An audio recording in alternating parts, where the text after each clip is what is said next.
ছাত্র জনতার অভ্যুত্থানে উত্তাল দেশ, সেই উত্তপ্ত পরিস্থিতির আঁচ পড়েছে ক্রীড়াঙ্গনেও। রাজনৈতিক পরিচয়কে পুঁজি করে বছরের পর বছর ফেডারেশনের চেয়ার আঁকড়ে ধরে রাখা একটা প্রথায় পরিণত হয়েছিল। তবে এবার সে বিষয়েও সরব তরুণ সমাজ।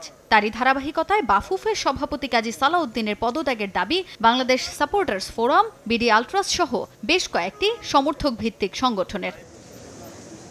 চলতি বছর অক্টোবরে সাফের শিরোপা ধরে রাখার মিশন নারী ফুটবলারদের সামনে, সেখানেও বাধ সাধে ওই এক রাজনৈতিক অস্থিতিশীলতা। বন্ধ সব ধরনের অনুশীলন, জিম সেশন। তবে সেই থমথমে অবস্থা থেকে উত্তরণে সোচ্চার সাবেক ফুটবলাররা। ফিফা নিষেধাজ্ঞা এড়িয়ে দুর্নীতিগ্রস্ত কমিটির পরিবর্তনের ডাক সাবেক ফুটবলারদের। আগামী ২৬ অক্টোবর বাফুফের নির্বাচনের দিন তারিখ নির্ধারণ করায় দায়িত্বে থাকা কমিটির অধীনে গুরুত্বপূর্ণ টুর্নামেন্টগুলো সম্পন্ন করার দাবি মামুনুল এমিলিদের। আমরা অবশ্যই এই কমিটির অপারেশন চাই, বাট এটা হবে হলো নিয়মতান্ত্রিকভাবে হোক। আর ২৬ তারিখ ইলেকশন আছে আগামীতে, যে ইলেকশন করবে সে আসবে, যে জনগণ তাকে ভোট দিবে সেই হবে। আমরা চাই এমন কোনো কিছু কেউ এসে হস্তক্ষেপ না করে যাতে ফিফার দ্বারস্থ হতে হয়। আমরা দেশের ফুটবলের উন্নয়নের জন্য আমরা প্লেয়ার অলওয়েজ ভালো কাজে আছি। আমরা সবাই জানি এই চেঞ্জ আমাদের সবারই দরকার। তাদের নির্বাচিত করার একটা সিস্টেম আছে, ওই সিস্টেমের মাধ্যমে আমরা ফুটবল ফেডারেশনও চেঞ্জ হবে।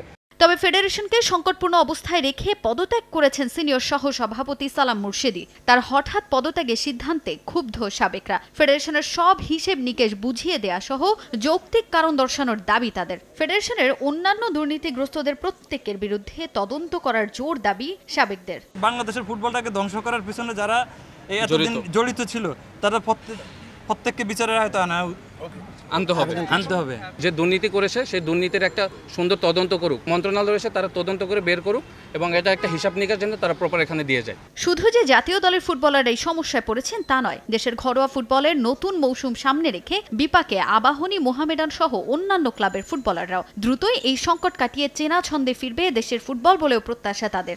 আমাদের সামনে ফুটবল দল বদল চলতেছে, এখানে ফুটবলের রুটি ব্যাপার আছে, এরা যদি দল বদল না পায় তারা অনেক ক্ষতিগ্রস্ত হবে।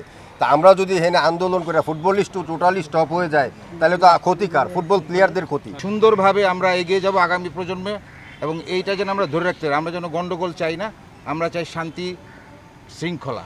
শুধু বাফুফের সভাপতিই নন, বর্তমান পুরো কমিটির কার্যক্রম বন্ধের দাবি দেশের ফুটবলের সমর্থনে কাজ করা সংগঠনগুলোর। তাজিন খন্দকার, সময় সংবাদ, ঢাকা।